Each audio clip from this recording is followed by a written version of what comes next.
So, on the brochure, you'll see that Kyle and I are not on it. We've been voluntold to pitch in here. But it's going to be really interesting. The reason, does anyone know what Horizon 2020 is? Hands? Lucky day if you do. It's actually talking about money. It's a large, very large, and Paul's going to speak to it, EC funding opportunity that has been going on for a while in different ways, different waves, but this wave particularly is well suited for market research.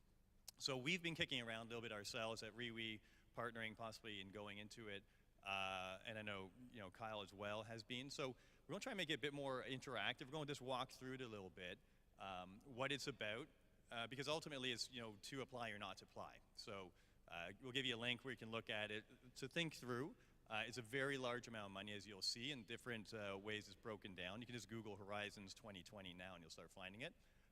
But Paul can speak to more what he's done, but is also more of an evaluator, so knows a bit more than nuts and bolts of how it works. All right, so why don't you start and you'll run through your presentation. Thank you, and thank you all for your attention. Yeah, my name is Paul Miller. Snorri, who isn't here, was going to deliver this presentation and talk through some of the background. So we've taken a look at his slides and munched them around a little bit, but we'll try and give you a quick introduction to the opportunity here and then get the conversation going. So, I mean, the European Commission has been handing out large sums of money for a very long time to do little things like find the Higgs boson and put up constellations of satellites to rival the US GPS system and a whole load of other things. And these funding cycles have tended to be called framework programs. So you might have heard, for example, of Framework Program 7 or FP7, which is the one that's coming to an end at the moment.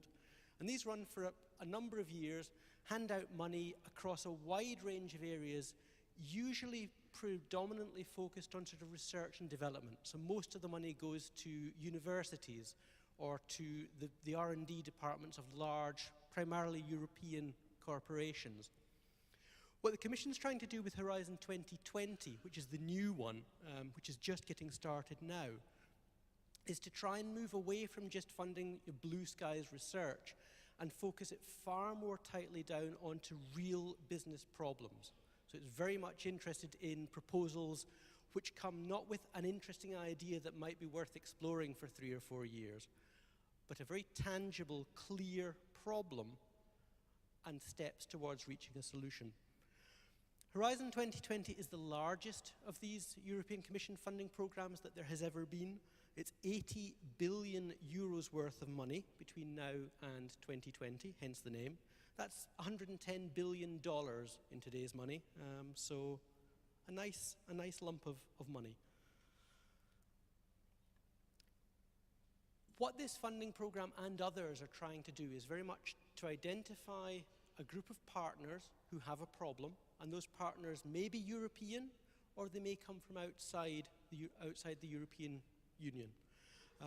Bring them together around a problem which they're going to work on, usually for 2 to 3 years, usually with about 3 to 4 million euros worth of funding being contributed into the pot. So very much in the current call, looking at problems and technologies you already have, that you're already grappling with, and we may hear about some of those in a moment, and perhaps using the funds that are available from the European Commission to bring in some partners you couldn't otherwise work with, or to take an existing technology and apply it in a new area that you couldn't otherwise get to on your own. So very much about partnership and about working with what you already have, and about trying to demonstrate value to Europe and to the European Union and to European citizens, but not restricted to only being used inside Europe. So it says here that the current set of calls that are out are 658.5 million euros. Is that all? 3 to 5 million euros worth going to each project, as it says there. And in terms of the calls that are open at the moment, there's a very clear focus upon the use and exploitation of data We heard about open data, for example, in one of the previous sessions. That's an important area of interest, but also finding better ways to make use of the data that's locked up inside organizations at the moment. There's this notion of the European data value chain, recognizing that data that's created in one place may perhaps have value elsewhere in the economy, and trying to work through some of the issues there to understand the problems, but also to smooth the paths that gets that data to places where it can be used, gets it to organizations that can use it, makes sure that tools are developed to simplify that process, and so on. So, I mean, there's some stuff here in Snorri's slide, but very much, you know, as I've said, sort of focusing down on solving real, tangible problems. So as it says here, there is a call, one of these calls, open at the moment, and the deadline for that is April the 23rd. So I would suggest, if you haven't started yet, you might not make this call, but there are further calls every 3 or 4 months. There's a call comes out, and you can see all of these on the Horizon 2020 website. I mean, you were asked at the beginning how many of you were aware of Horizon 2020. Taking a step back from that a bit, have any of you ever applied for European Commission funding at all under any of these research programs? No one. Does anyone wish they had, or do you all just want to go and have coffee? They want to have coffee? Yeah. So, I mean, I think one of the things that Snorri would very much have been saying if he was here is that this is a process that can be worked through. If you go onto the Horizon 2020 website and you look at some of the documents, it appears very scary. There's an awful lot of paperwork involved. There's an awful lot of rather obtuse language sometimes, which is partly down to translation between lots of different languages. But there is a process you can work through, and there are people out there who can help you work through that process. Snorri being one of them, there are others as well. It's worth thinking very seriously about whether or not there are problems you have or opportunities you would like to explore where a little bit of European funding might actually sort of smooth that process a little. And I think that's what we wanted to take a look at now. The call website, sorry, the next slide. This is the Horizon 2020 website, or you can just Google Horizon 2020 and this pops up as the first link. But moving on now to this sort of set of steps, and I think we sort of wanted to get a bit of a discussion going around this. Yeah, what we're thinking is that it would be useful to look at, these are kind of the 4 buckets or steps that you go through to really determine do you apply or not apply, because it does cost money to apply in a way, more just from effort and having to put it together in the right way. You don't want to do it unless you have a high probability of winning, because the dollars obviously, or the euros are very attractive. But it's important to know what, so I think we can talk through a little bit the different pieces: eligibility, how you identify the calls. So there's a number of different calls, some that would align really well with what you do and some not. So picking the right call is key. And then just the success probability. And Paul can speak more to it about things to do and things not to do, particularly if you haven't applied for EC funding before. And then just some ideas around partner recommendations. But what I thought, I'll just tell you a little bit, because as an example of what we're thinking of, and then maybe Cal, you can speak about some things that your companies you're looking at. So just as an example, we're a small company. We actually won the Insight Innovation Exchange in Philadelphia. It's a global data capture company. So, our idea is called Europulse. So we're able to track every single country and to create a database of citizen information. So that was our idea to do that. I think it's unique. We can't do this on our own. We're a Canadian company, so speak to some of the eligibility requirements. So for us, it's very much in, who are the partners we can work with? I mean, maybe there are people here, and I think an opportunity is with this, and maybe there's an opportunity for this group even to facilitate it. There could be partners in the room that could help you, or you could work together to go after this. So for us, it's really interesting. Again, we would need partners because we're based in Canada. And maybe you can speak to some of the things that you guys are doing. Yeah, so from my perspective too, obviously being a US-based company, it's less about the investment portion and more about the application. So there's a lot of great stuff out there. It's very difficult for those startups to find large organizations like ours, especially Fortune 100 and Fortune 500 companies that were willing to partner. And so that's what I do. That's what the labs does, is to work with these early stage startups. So this is a very natural partnership for us to have. Is to, Horizon 2020 does a good job of identifying and building these things out, but then we can provide the actual application and trial and all that good stuff. And then also play a part in some of the earlier stage portions too. So it's not just the funding portion, which is extremely valuable, but the development, which is also pretty critical as well. So, Paul, it'd be good. What I think we'll do is we'll just walk through each of the 4 steps, talk about some of the pitfalls, things to look for, and then honestly, if there are questions you have or if you've had any experience around it, try and make it collaborative. So, but why don't you walk through some things from an evaluator's point of view to be thinking about? And ultimately, we're not going to solve it here, but check out the site. There's a lot of detail there, but there's has some tips on what to do and what not to do, which might be more important.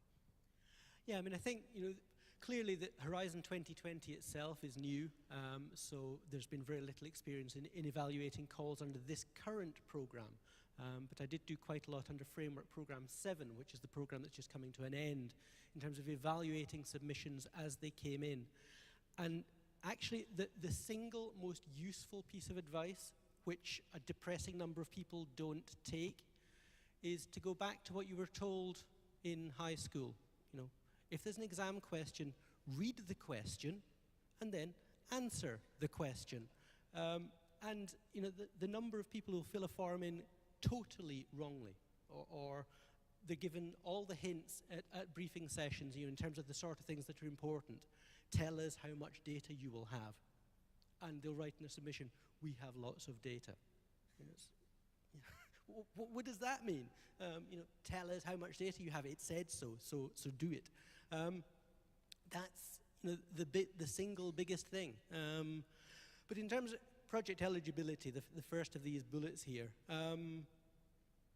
the eligibility criteria are quite explicitly laid out. It's very easy to look and see whether or not you meet the needs for a particular call or not. Different calls have different eligibility criteria. But for example, the fact that you are not from a European country is not necessarily a barrier to entry. You can bid for funds. Sometimes you will receive a small portion of the money. Other times, if you can be shown to be core to the proposal, even if you come from a country such as Canada, for example, you are still then eligible for funds if you bring something unique and valuable and special to the proposal that couldn't be got inside Europe, for example. And you need partners, I think. Or there's a certain number? Yes, you do need partners. Some proposals tend to add too many partners. They'll put in as many partners as they can find because they think it looks good. It doesn't. It looks like an overhead. It looks like a problem. But you do, for most of these calls under Horizon 2020, you need partners from at least 3 European countries. And then anyone else that you might need. Sometimes that's not the case, but often under Horizon 2020, you need at least 3 countries. Okay, and as we're going through this, I think we'll just walk through the other ones too, but if you have any questions, like Larry, just put up your hand. I don't know if someone has a mic going around, but on the process, I mean, he can have some free consulting here right now in terms of, eligibility and things. But, so if there's anyone, if you have questions, just put your hand up. Or as it comes along? Okay. When you do. And so let's go on to call identification. Explain, what does that really mean, call identification, and when you're looking at it online, what are you looking for to know whether you qualify or what? What should you be looking for? These calls come out all the time. You're really looking for where your particular set of interests lies. So you can, for example, set up searches on the site and flag certain topics that are of interest to you or certain types of project that are of interest to you, and have those rise to the top. There are hundreds of different calls within the program, so you really do need to sort of focus down a bit and have an idea of the sort of areas you're interested in, and that comes down to where your expertise lies, what markets you're interested in, and using those to select the calls. Okay, so then how about like probability? Is this like a shot in the dark? It sounds like it's a huge amount of money. I mean, we're talking about challenges of the industry, and here's this pot of money that looks really exciting to do. But is it, is it worth your time to do it? How does someone here assess whether they should start, us or other people assess whether they should be going after this? I think on the whole, it should be aligned with what you want to do anyway.